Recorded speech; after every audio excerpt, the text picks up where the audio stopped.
Hello, screenwriters, and welcome to Writing for Screens. Ask me almost anything. My name is Glenn Gers, and I am here almost every Monday through Friday, if I can make it, at 3 p.m. Pacific Standard Time. Most of those days I am doing the Screenwriting Step-by-Step project where I let you look over my shoulder, share my screen as I write a script, a TV drama pilot script from beginning through end, and answer questions. But now and then the questions pile up. And so I just take a day to answer questions. Anybody who wants to come on live and ask me a question, cool and groovy. But if not, I got a pile of the old ones. If for some reason you're not watching live, I cannot imagine why you do not stop what you are doing and watch me live when I happen to think it's convenient, even if it is 2 a.m. where you live. But if for some reason you don't do that, if you're watching this recorded, you can still ask me a question. All you do is go to writingforscreens.com and you will see a Contact Me button. You'll see a bunch of them. Every page has a Contact Me button. You click it, it will open up a little window, lets you write me a message that goes to me as an email, and then I will answer it. If I can, I will answer it directly right then and there. I will also try and answer it here if it seems to apply to a lot of people.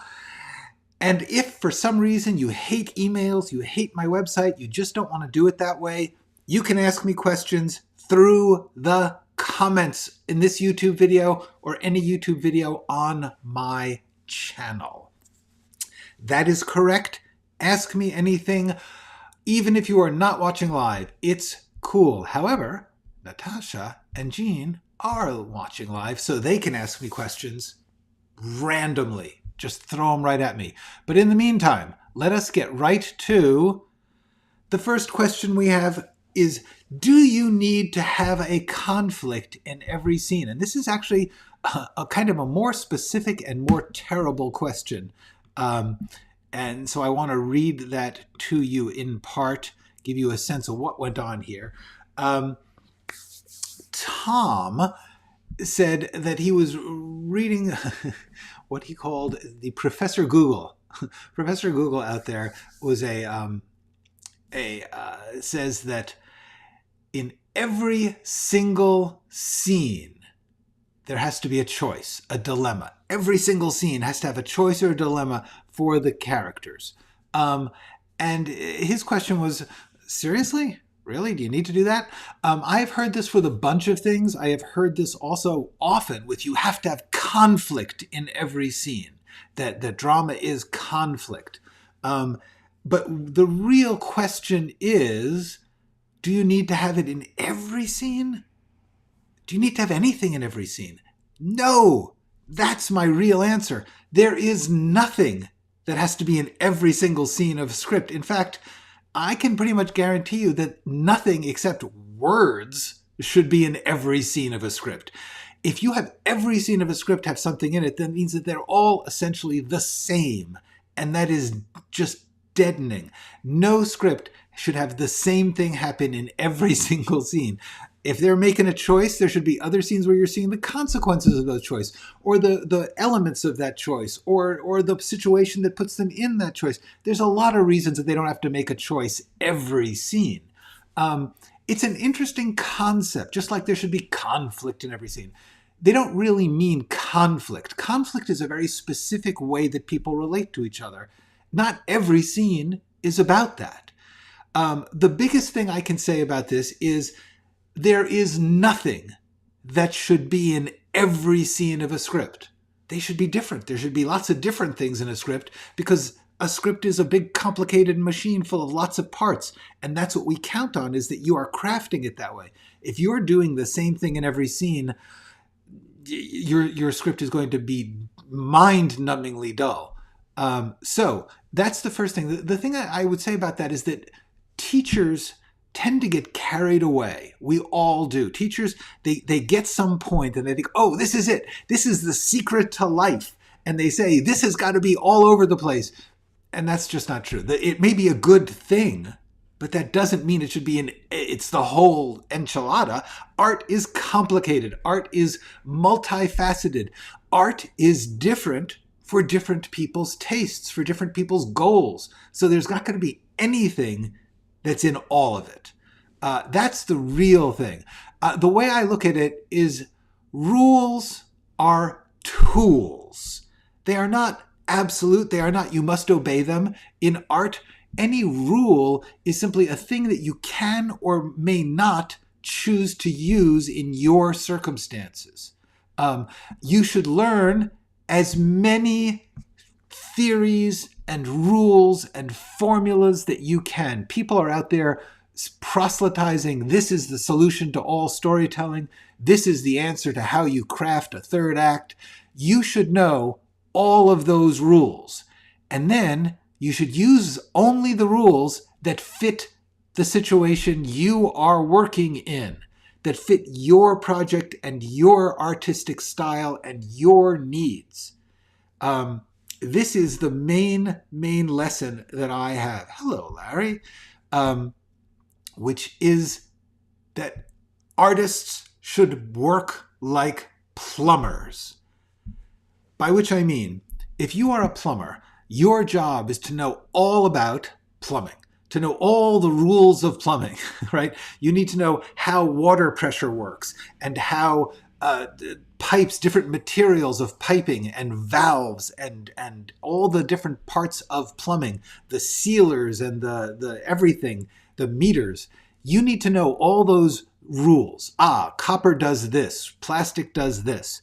And then when you have your specific task, your job, you have to figure out which of those rules, which of those tools is useful in that situation, because it's always going to be different. Every job is different. Every artistic project is different. Even if you are working in a certain genre, or even if you are just trying to rip off another thing that you really love and make it as much like that as possible, yours will be somewhat different. If it's not somewhat different, then you are plagiarizing. And that is against the law. So don't do that. If you are writing anything, you are going to be making something somewhat unique and yet somewhat partaking of the rules. So rules are tools. And what you want to do is use them the way a plumber does, to say, right now I am putting together this pipe, and this pipe and that valve need to go together, so I need a kind of wrench. If I know all the different kinds of wrenches, if I've watched a lot of movies and seen how they do things, and then I've read a lot of how-to books and seen a lot of videos where people say, this is how you do this, then you can decide which one works for this situation that you are in, and you do that. Work like a plumber. Know all the tools and all the tricks of the trade, and have as many experience as you can, so that with each new job, you can figure it out for yourself, because that is what a creative person does. You figure it out for yourself. You make your choice, and you pay the price. That's cool. Okay, lots of people have said hello, so I'm going to say hello to them. Hello, this is Kitschy. Hello, Rachel. Hello, Maritlatoso. Okay, and hello, I write. Same type of rules are abundant in music theory. Yes, exactly. You need to internalize them. That's right. Ideally, a lot of the rules are rules that you don't learn from a teacher. You learn from taking apart the music, the story. Like the way I learned to write, because there were no how-to books or videos or anything at the time that I was learning screenwriting, I just had to look at the movies that I liked and say, how did they do that? How did that character develop? How did I find this surprising? How did they create suspense? And you had to really take apart mechanically. They did this and that and this and that. And the more of those you do, the more you break down work that you admire or that you are impressed by, the more you will have cool tools. I did a video on this. It's called Take Art Apart.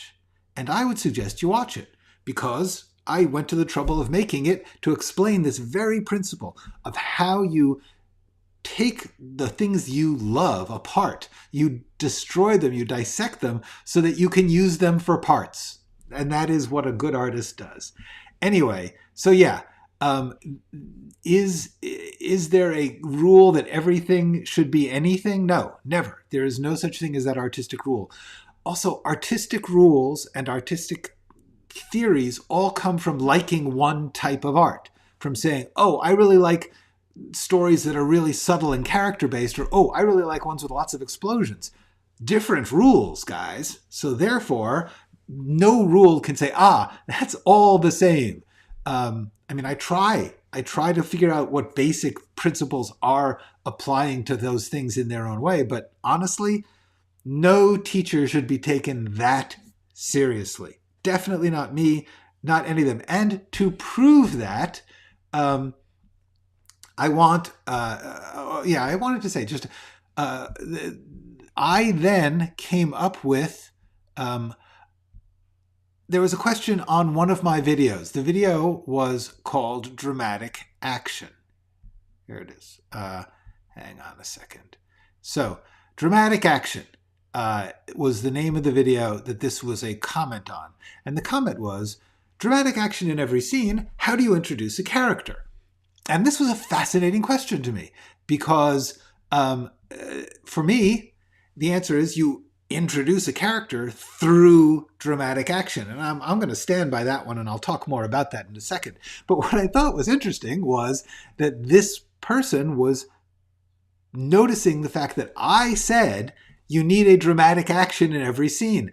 I just said there's nothing you need in every scene. So even I, the great proponent of don't believe every rule, has made a rule that I kind of do believe. I would be hard pressed to think of a scene that doesn't have a dramatic action. However, let's remember that I define dramatic action as things including someone sitting by a river and making a decision. And all you do is see them sitting by the river.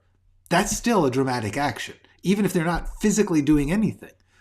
Depending on what they do at the end of that scene and what they went into it with, sitting by a river, staring at the water can be a dramatic action. However, it does bring up the point that I made a rule that every scene should have a dramatic action, and I just said there's nothing that should be in every scene. I don't know what to tell you. Teachers have an incentive to figure out rules. Teachers also have a business incentive to give you absolutes. This will always work because that's good for business. You're trying to tell people that. I have solved that problem by not having a business. I'm just putting these videos out there for free. So therefore, it doesn't matter to a certain extent. If you click on it, that's great for me. But if you don't, I still said it. All right. So the thing about that is to get back to the dramatic action, how do you introduce a character? Because that's a really interesting question. How do you introduce a character?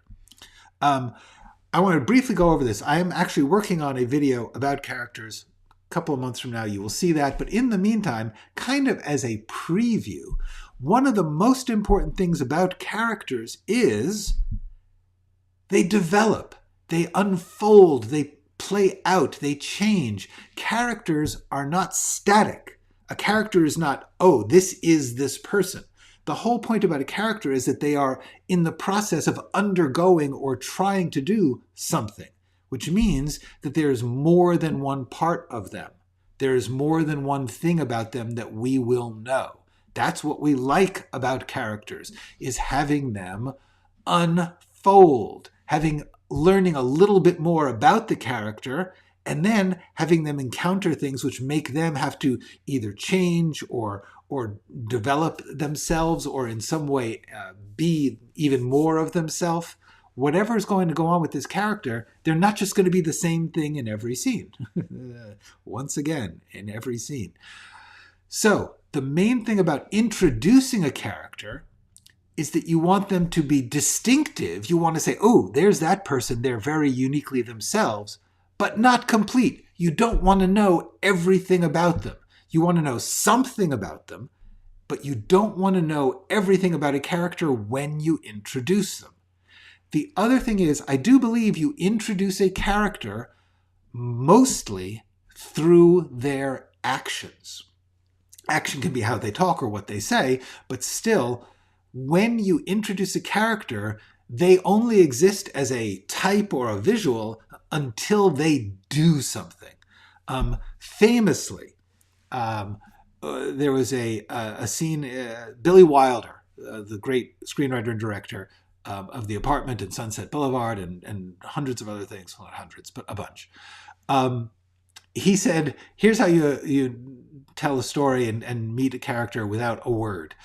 Man and a woman are in an elevator. This is in the 1940s or 50s, so a man has a hat on. Another woman comes into the elevator, and the man takes off his hat. Now we know a great deal about these people and this relationship. All he did was take off his hat. Interestingly, hat-related character thing, William Goldman, in his book Adventures in the Screen Trade, which is a super book, talks about the introduction of the character of Rocky in the movie Rocky. And he says that, this is not a spoiler because it's the introduction of the character, Rocky's a sort of dumb boxer. He makes his living as an enforcer for local mobsters. He's a rather sweet guy in many ways, although some of those scenes have changed their tone. The scenes with Adrian are kind of creepy now. But Rocky is not that bright. And so when you see him, he goes into the gym, he goes to his locker, he does the combination of his lock, and it doesn't open. So, oh, damn, and he tries it again. So he accepts that he could have forgotten. He gets it wrong again. And then he takes off his hats, and inside his hat he has a slip of paper with the combination written down because he knows he's not smart enough to remember it. And that tells you a lot about him. It's like he's working with what he's got. It's an amazing series of actions which reveal his character. A guy who's not too bright, but he's really trying and he's making his best of what he's got with the reality of what he is. Anyway, so the answer is in all of these cases, what you were doing is you were seeing a character. Now, when I say an action, it can be a speech. Tommy Lee Jones in The Fugitive, he's a U.S. Marshal. And he makes a whole bunch of smart-ass speeches in his first scene. He arrives at the scene of a train crash. There's escaped prisoners, and he gives a whole bunch of orders, including this one really ridiculously catchy and meaningless little speech where he says, I want you to do a hard target search of every hen house, chicken house, boarding house, whatever. It's really, really catchy, and it gives you a sense of his confidence and his knowledge, his skills, the specific jargon he uses. You get a great deal of character. He's not talking to the audience. He's talking to the other people in the scene. He's taking an action. He's giving them orders. He's sending the search in a certain direction. So when you meet a character, they take an action. Almost always. I really cannot imagine meeting a character and having them not do anything, unless what they're doing is sitting in the side of the corner of a room and watching the rest of the scene. But then kind of their action is to observe, and they are doing that.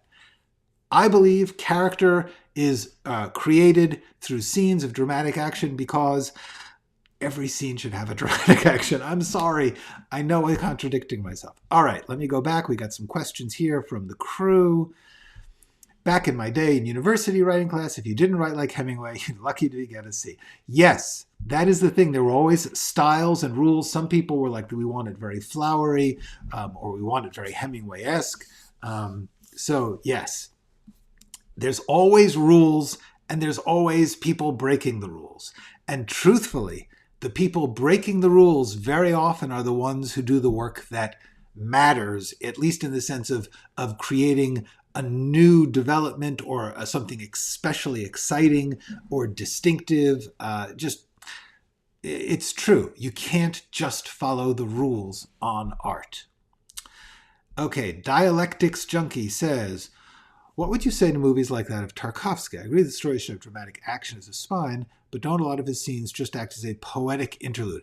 Okay, this is tricky because I have not seen Tarkovsky's films. I have heard a lot about them, and I feel badly I have not seen them. But I can relate that kind of to Terrence Malick, another dialectics junkie, if you will. Terrence Malick's films are literally poetic.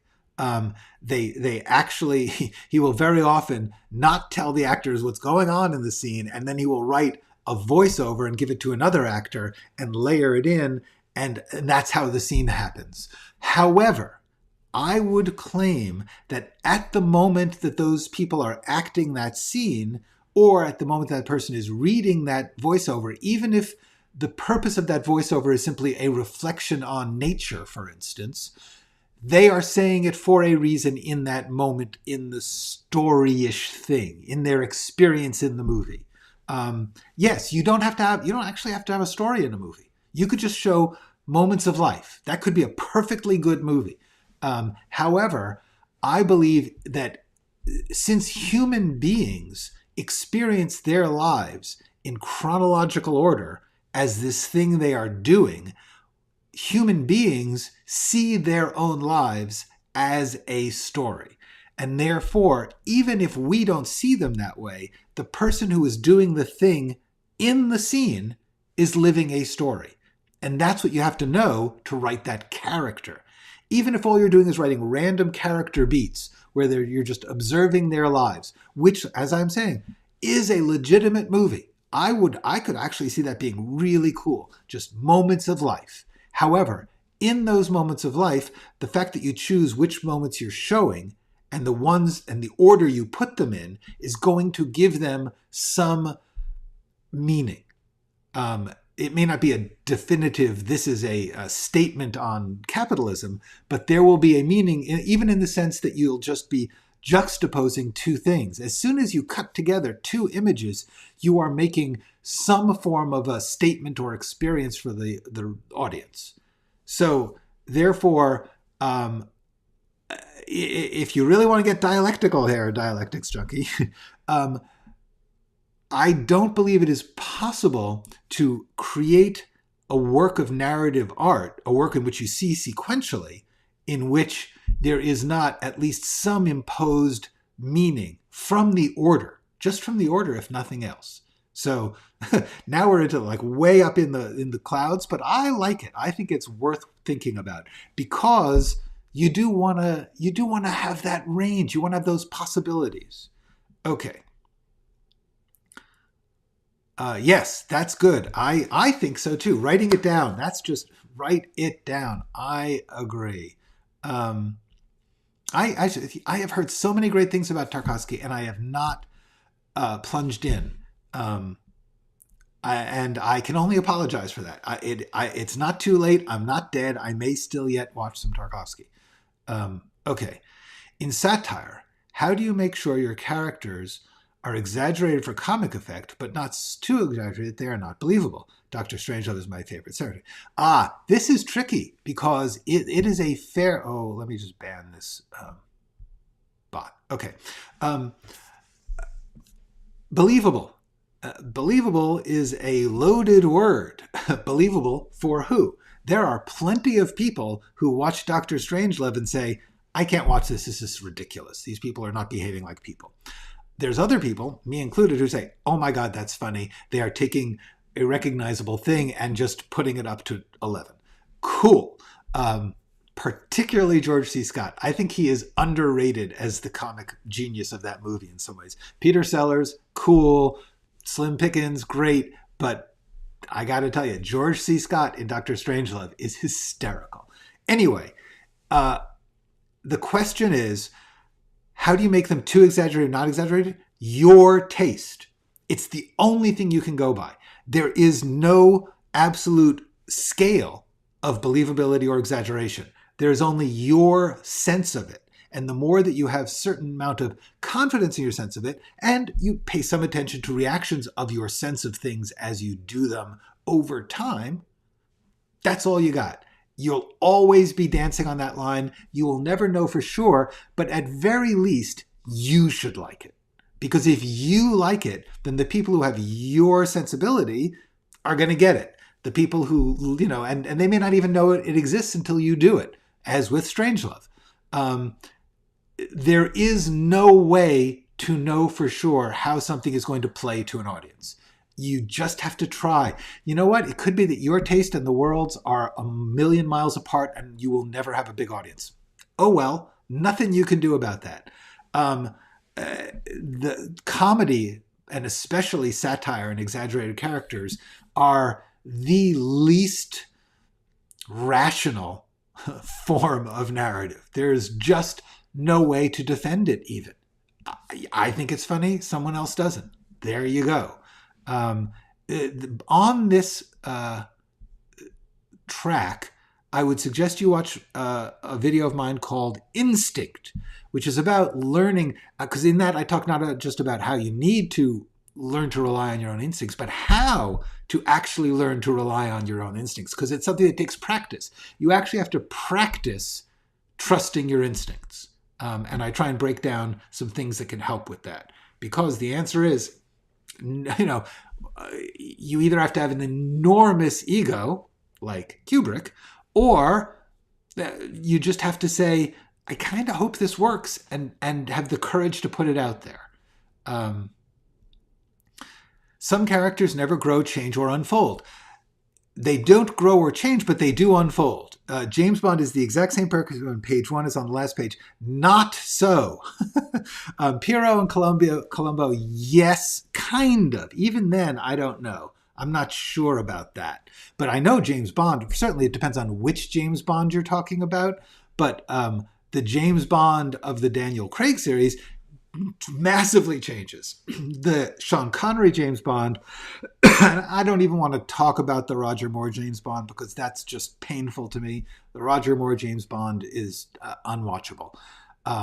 But actually, even the other James Bonds, they do go through some changes. And even if they don't change, because I do not believe a character has to change, but they do unfold in that you learn new things about them as the story progresses. Very often. Sometimes you learn that they will never change. That's actually learning something about somebody, because they run into a situation where you think, oh, geez, now they got to change, and then they don't. That's often an interesting story. You don't have to have a character change all the time, but they do actually unfold during the course of any story. They will use skills you didn't know, or they will be put in a position where they have to do something that they haven't done before.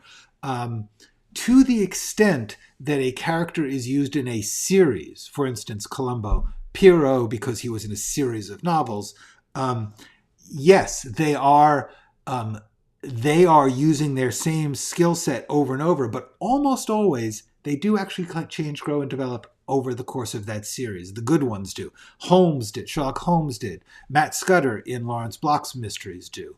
Almost all good characters, even if they are not essentially changing, develop. They grow, they change, or we learn more about them. And let us not forget, James Bond did get married and lose his wife to an assassin's bullet. So there's a change. Okay. This undoubtedly has been asked and covered, but what's the app you're using when you write your live screenwriting? Oh, it looks nicer than what I use. Okay, I'm not sure whether you mean the text, like the outline stuff. The script I'm writing in Final Draft because I was a professional screenwriter at a time when almost every company said, we work with Final Draft. So I had to work with Final Draft. So that's what I learned. I bought it. I learned it. It's okay. I think Final Draft is very good, actually. However, if you're talking about the word processing software, where I do the outlines, hang on just a second. Let me see. Okay, this. If you're talking about this is Apple Pages. This is the built-in word processing software for Apple computers, and it's called Pages. However, my guess is, I have not worked in Word in a while, but I did used to work in Word, and I believe they have many of the same things. And Google Google Docs also. This is just all stuff that are called styles. There's a lot of formatting you can do in any basic word processing, and that's what I would suggest you work in. Word processing, Apple Pages. If you have an Apple computer, I think Pages is great. With any of them, really, the thing is you have to learn it. You have to get used to it. I actually do my writing in a thing called Scrivener, but Scrivener is enormously complicated. It took me like 2 years to learn how to use it. It's really, really, really complicated.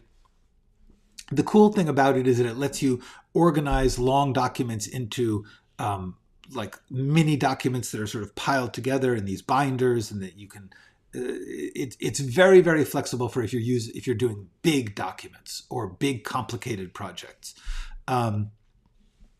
Honestly, for a script, you don't need it. You only need word processing to do your outline in. I strongly advise you to not use anything more complicated than that. All right. Cool. I am glad. Okay. Yeah. Well, I don't know. I am actually a big fan of the Craig Bond series. Let me get back to our magnificent list of questions here, because I got some real goodies. Okay.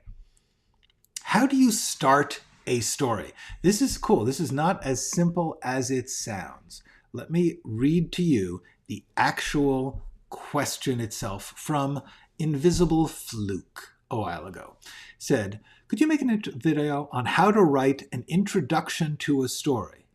This is what I struggle with the most. I can see the story, but how do I hook them at the beginning? Because there needs to be some exposition.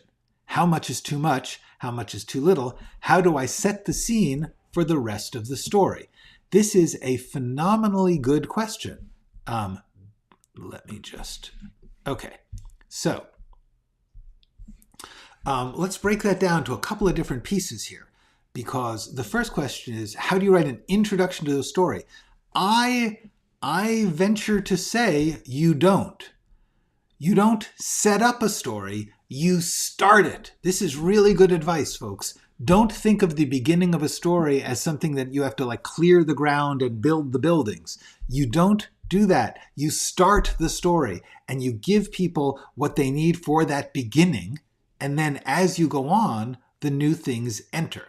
Now, this is not just that simplistic, but the main thing to remember is that you are never, once again, I don't really see a way to do a scene in which you are not having some form of dramatic action. You can spend a little while setting up a, let me ban somebody, hold on. Okay. Setting up a world. Suppose like you wanted to start with a city and you wanted to show what the city was like. So you showed a couple of, not expositional, introductory scenes of that, the subways and the canals and the airport and the department stores and the people on the streets of this city. Sure, you can do that. Honestly, all that is the author laying out things for the audience. You're sort of talking directly to the audience, and very, very quickly they get bored. They're like, okay, can you tell me a story, please? So I would even say that's not even a sequence. That's just the beginning of a scene. That's the introduction, the setup to a scene, but not to your story starts when the scene starts, when you have a character enter the scene and begin to do something. That's when your story begins. You don't set up the world exclusive of the people. You set up the world as you meet the people. The people are in the world, so when you meet the people, you get the world. You don't have to start by introducing the world. And one of these questions was, how do I hook them at the beginning? Because there needs to be some exposition. Does there, though? I would say that your exposition is entwined with your drama. So therefore, you just do the drama and the exposition will come right along. Let me also point out I did a whole video about exposition because I am not one of those people who says exposition is a bad thing. Exposition done badly is a bad thing. But for instance, if you have somebody in your story is going to be about somebody who works in the bank. So you show them either going to the bank or being in the bank. And then when they do that, you immediately begin to say, okay, well, what happens now? If all you're doing is showing them working at the bank, you're still going to be establishing certain things which relate to the story. But ideally, whatever the story is, you are getting right into it. Suppose the story is about how they're going to end up having to rob their own bank because somebody kidnaps their child. So the first thing you're doing is showing how they are working at their bank. But while you're doing that, you're establishing relationships. You're creating scenes in which you say, okay, they're working with this person. They're concerned about that person's future at the bank because they're not doing their job right. Or in this one, they are worried that the guard falls asleep too often, or the guard is too eager and is scaring the customers. Whatever it is, that's an encounter in which they have to take an action. They are forestalling the problem. They are trying to fix the problem. Whatever that is, your story has begun because you are starting to have them do things. So you're never just explaining, setting things up. You are always having them set up in the beginning of an action. How much is too much? The best thing I can tell you is you only do one thing at a time. So don't worry about it. Start with the thing you need to do to start, and then you'll add the other things as they go. You'll be amazed how much you can get in to one or two scenes when there's something happening that's relevant to the main character. Because it doesn't really matter if you explain the banking system. You want to explain the job of the banker who we are following. That's what you want to know. What is their job? What is it about their job that they do well or badly that is going to become a part of the story? And then you have to show them doing that, and that has to then relate to the rest of the story. So you're already in the story. You don't start with a setup and then do the story. You set up the story as you do it. How much is too much? You don't want to give a lot. It's just like introducing a character. You're going to learn more as you go along. You don't need to know everything about this city in the first scene. You want to set up the thing that's happening right now. And if you ideally have figured out your whole story, if there's something that's going to show up later, you see if you can't lay it in early. That's cool. That's clever. You say, this person also has a fishing boat. And later in the story, they're going to end up, the final battle is on their fishing boat. So when they are at their desk at the beginning of the story, they have a picture of themselves on the fishing boat and somebody talks about fishing, or they're actually doing a little fishing in their office. Somehow or other, you're starting to get that in there. That's all you need. That's all you do, a little bit at a time. The audience does not want to be told everything at once. They want to get one thing at a time. So that's really the main answer. The other thing I would suggest is, this is one really biggie. There is a book called, here it is, A Swim in a Pond in the Rain, in which he studies 4 Russian short stories and gives a class. Only the first one is important to this. The first story, it's a Chekhov story.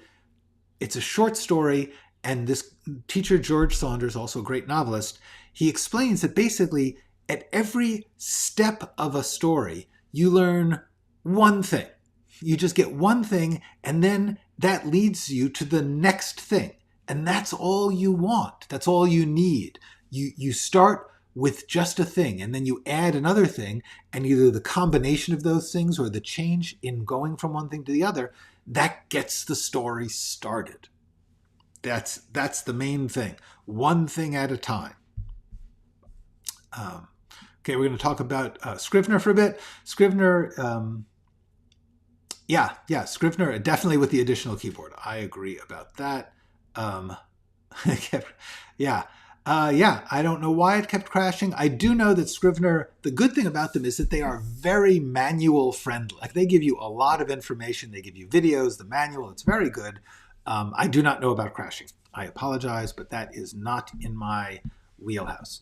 Now, the next thing, the next thing I want to talk about the beginning of your story, about how you start a story, is this. You should take your 10 favorite shows or movies and look at the first 10 minutes of them and write down an outline of that.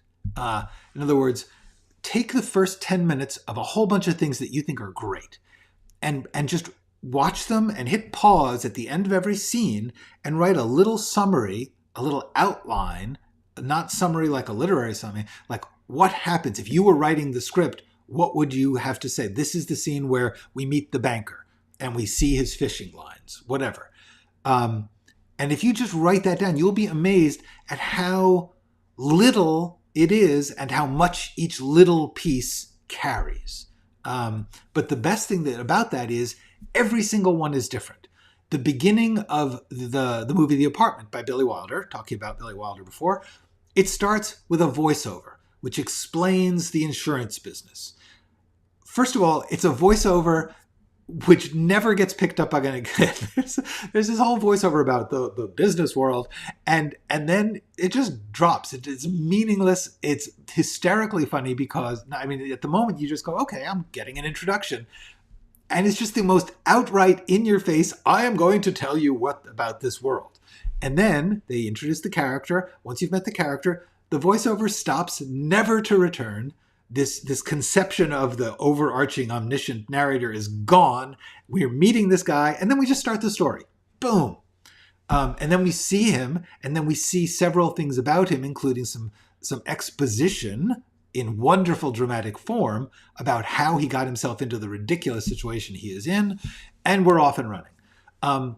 Butch Cassidy and the Sundance Kid, it starts, we meet Butch. Butch is casing a bank. He is going to rob the bank, except the bank has been improved. He has not been at the bank in a while. He comes back and he's like, whoa, where did all these bars and guards and things come up? And the person says, well, people kept robbing the bank. And Butch is pretty annoyed at that because he was one of the people who kept robbing the bank. He leaves. Okay, that's a scene. Boom. We know that Butch is apparently... If you're really naive, you think he's just a guy interested in banks, but probably you recognize he's a pissed off bank robber. Then we meet Sundance. Sundance is playing poker. He is playing with these guys. He's getting into an altercation with them, which is heading towards gunplay. And then all of a sudden, Butch walks in. Now, Butch and Sundance are friends. And now we watch how they operate. And then they head out of town. Okay? And then as they're heading out of town, they talk about their next job. Those scenes are totally different structure from The Apartment. Totally different structure from Memento or Tenet. Yeah, every single story has its own way of working. The best thing you can do is take the ones you like, as I have said, work like a plumber, okay? Take it apart. Look at all the pieces. Memorize how those pieces worked so that the next time you are doing a thing, you can say, oh, well, in Butch Cassidy and the Sundance Kid, they did it this way. And in Charade, they did it this way. That's the best way I know to figure out what you want to do with your story. Hello, Chara Z. Greetings from Greece. I am so happy to have it must be late at night there. I appreciate that you would watch me so late at night. Please ask a question if you have one. We're doing Ask Me Anything.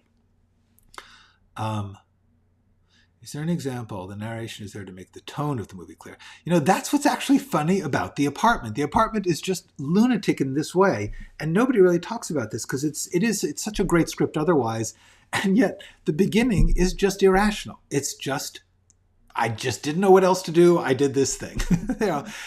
No, it does not set the tone of the movie at all. In fact, it kind of does, but it sets a tone that it then drops and never comes back to.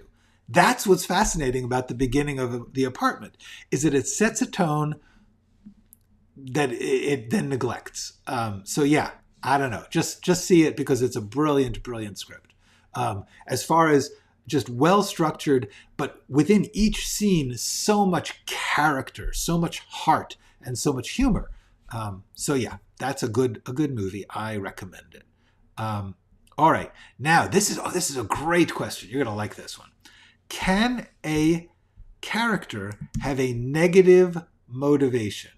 And I want to read to you. There's two examples. Two people asked this question in different ways, and I want to talk to you about both of these. Okay, first, a guy named Trevor R. said, "Does it say something about my character if their want is about my character if their want is a negative?" Because I say the main way you understand a character is what do they want. It's a crucial way to understand people in stories. What do they want? His question is, what if what they want is a negative, i.e. they don't want this to happen? Or am I just a glass half empty kind of person who needs to figure out the affirmative way to state my character's want? That's an interesting question because Marital Atoso, who's right here as we speak, also asked the question, what if is the answer to what do they want or what do they do about that? Nothing. What if what they do about it is ignore the situation or ignore the problem? And so in both of these cases, the question is, can you have characters not doing things or not wanting things? And my answer is, it's not a great plan. I'm not going to say you absolutely can't do it, but I think what you're going to find is the purpose of this definition of what do they want or what are they doing is not to fill in a form that you then hand in to the screenwriting authorities. The purpose of these is to write the scenes. And how do you write a scene about someone not doing something? If they're not doing that, what are they doing? Because that's what we're going to be watching in the scene. That's what the actor has to play in the scene. They may be not wanting to have a drink because they are on the wagon and they are an alcoholic. What they are going to be doing is actively trying to do something else, to distract themselves, to lecture somebody else about the demon rum, or whatever it is that they are doing something active, which we understand subtextually is not wanting to do the other thing. But what they are doing is what the scene is going to be. And you can't really write a scene about someone not doing something. Because if the scene was, I am, as in Martelloso's version, I am ignoring the problem, then they are going to actually ignore it, which means the action is going to be somebody else bringing the problem to them and them not looking at it, that is an action. Suppose they are sitting at their desk and two other people are having a fight, okay? And all they're doing is refusing to look up. I am ignoring that situation. I'm typing my work. I am not doing that. The truth is, the most interesting part of the scene then becomes somebody else, because once we've seen them not doing it, then the question becomes, what is happening? That action of resisting has to become an active resistance. To say to them, I want you guys to go out because I don't want to hear this, that's different. You are then pushing them out. It is almost impossible to write a scene with a negative action. The action then just slides away to some other character, or it just becomes colossally boring. So the question of can you write a negative want? I don't think that you can. Most of the time, the negative want has a positive action behind or in front of it. That's the main thing, is you have to remember that the whatever they are not doing, they are doing something else. And that is what you see. Yeah. For instance, what if they want to not drink? What are they doing? This is interesting. In my movie Disfigured, it's about an obese woman and an anorexic woman who become friends. There's a sequence when one of the women is trying not to eat, and it's becoming very difficult. So she dances, she exercises, she watches the clock, she tries watching TV. The point is, she is doing specific other things. If you were just watching her not eat, she would just be sitting there staring at you. So the answer is, if someone is not doing something, they are probably doing something else. If they are failing to take the money to the bank, if they are refusing to see their uncle, they are doing something else. They are not going to their uncle's birthday party. They are going to the bowling alley, or they are going to walk in the park. Whatever they're doing, that's what you're going to be seeing. The elders of screenwriting. I am not sure where I fit in. I suspect I am an elder, but that's that. Okay, so heading towards the end, I just wanted to get into this one. How do you write time breaks or time jumps? I thought this was a fascinating question. Let me read you the details of it from our friend. Oh dear, I've cut off his name. Okay. This person wrote, I need several days to pass early on in the first act, but it feels like an awkward jump in contrast to the moment-to-moment rhythm of the rest of the act. It feels too early for a montage and doesn't really fit stylistically anyway. Do you have any tips for letting time pass in a smooth manner? I think this is a fascinating question, because in the question first of all, in the answer. Almost always in your question, you're going to find the answer. And also in the question is a secret implied judgment, which is a problem. Why do you want the time jump to be smooth? You don't. The truth is, you want a time jump to be noticeable. You want to, you might even have a blackout and say 3 months later or 2 days later. In fact, you need, if you've been doing moment to moment, I am in this scene, it's this afternoon and following this character home, and they're doing this and they're doing that, and it's all one flow. And then you're going to go to 2 days later. You actually need the audience to feel the break. You need it to not flow. You need to say to the audience, okay, we were in this time, and now we're going to stop and go to another time. And so you can do that by ending with the scene and then with something that feels sort of conclusive. But then you want to start the next one with something that feels introductory. Many people do that with a big establishing view of something, and then the character enters the scene. Sometimes you do it by showing a drastic change of time, like daylight to night, or it's like one day and then the next day you're in a very different place, or the weather is different. In some way or another, you want to indicate quickly that the time has changed. You don't want to make that subtle. The most important thing about time breaks or time jumps is to figure out what you are doing to end time sequence 1 and what you're doing to begin time sequence 2, and you want to make that distinction sharp, noticeable. That's the key to time breaks or time jumps. There's a billion ways to do it. I would say start brainstorming all the ways you've seen or can think of. You can do it with a post, words on the screen. You could do it by showing the newspaper. You could do it by having somebody on the news say, oh, it's Wednesday morning now. Or they walk into their office and somebody says, oh, Monday again. There's lots of ways that you can establish a new time.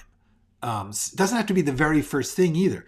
You show them driving, they get out, they meet somebody and they say, how was your trip? You say, well, it took me 2 days, but I'm glad I got here. That's the thing. Okay. Susan Woodcarver is asking, thank you. I thought it was a question. But even better than a question is praise. Thank you. I am really glad that is helping you. That is cool. Good. One last go round here. I'm gonna tell you one last really interesting question. What do you do when others change or misinterpret your work? And there are two kinds of, this was a question from many people, two of them were very distinct. One was about a writer-director, and he was saying, what do you do if you've written a scene with a certain intention and the actors are you doing something different? Partly that's a directing problem, and I'm not going to talk about directing solutions right now because we're doing screenwriting. But down the line, maybe I'll do some directing stuff and we'll talk about that. But the answer is, the first thing you do is try to make sure that you are clear in your script about what the purpose, the action of the scene is, and make sure that somehow or other it plays out in the scene, because you have no control whatsoever over how people will interpret your work. And far worse than people misinterpreting it when they read it, which is pretty annoying, but still, them's the breaks. But the people who are acting it and directing it and producing it and making it, misinterpreting it, is a whole other level of murderous despair. And it happens a lot, because the truth is all human beings interpret everything differently. No two people will interpret anything exactly the same way. And so one of the things about being a screenwriter is that you are writing to be acted and directed. You are writing stuff with the knowledge that it will be interpreted, which means to a certain extent, it will be misinterpreted. It will not come out like you thought. It will never come out like you thought. It is always the coolest miracle if it comes out partly the way you thought. That's when you really feel satisfaction as a screenwriter. It's like, oh, that kind of came out like I intended, even though it's totally different. They got part of it. That's the best you get as a screenwriter. So the thing you learn to do is make sure that the thing that you need it to do, it kind of inescapably does. Like, no matter how you make the breakup scene, every little nuance in your head, the important thing is the breakup. And if the breakup is not clear, then the scene's not going to work. So learning that,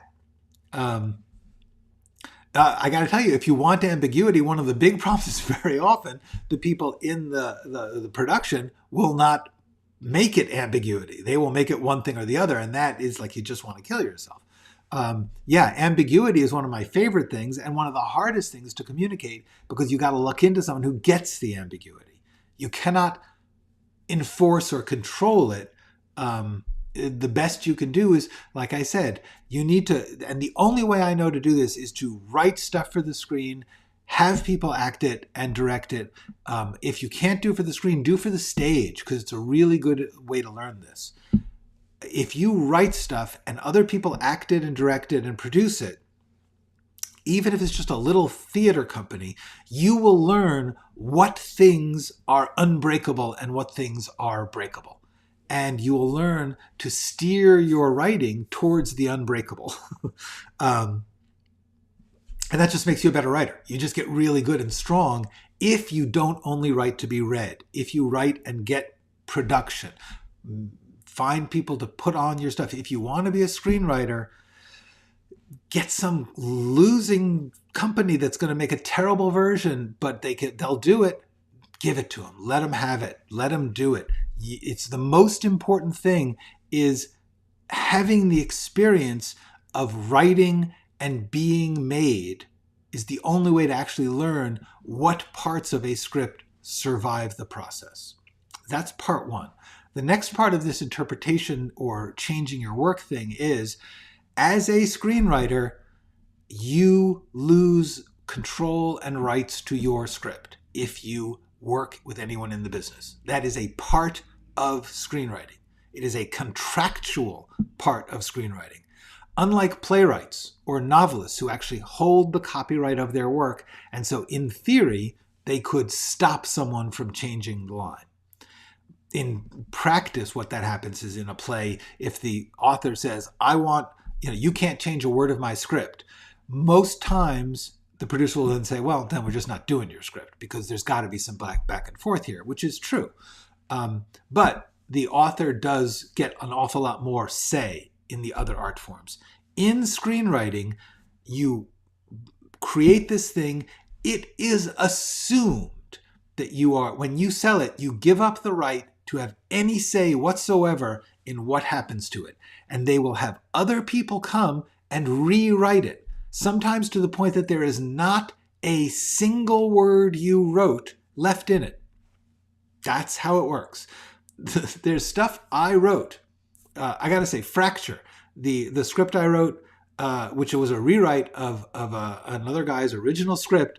His original, there's maybe 10% of his original left in the movie. And there are 5 other writers on it too. I mean, even my stuff got changed. So therefore, that's the reality of screenwriting. If you can't take that, don't write scripts. There's so many other things you can write. Really consider whether or not you need it to be a script. Does it have to be a script? Seriously consider writing whatever you want to write that you can picture exactly the way you want to write it in another form. Write it as a novel. Write it as a novel that reads just like a script, except it doesn't have slug lines and dialogue broken out. Whatever you want to do, just recognize that script writing means people will change and misinterpret your work. There is absolutely nothing you can do about that except hope to get lucky with your collaborators in that they get what you wrote. And if they get what you wrote, then half of what you wanted might show up. Maybe. That would be lovely. That's just the reality of screenwriting. So that's the day's work here. We are, I believe we are pretty much done. I have run through my questions. I'm not seeing any from you guys, and it's been an hour, so I think we're going to call it a day. Please send me more questions if you want. Put them in the comments to this video or any video you want me to answer a question. I'll try and answer it right there and then, but I also may save it up and use it in one of these. In the meantime, tomorrow we go back to writing step by step, and until then, go write something.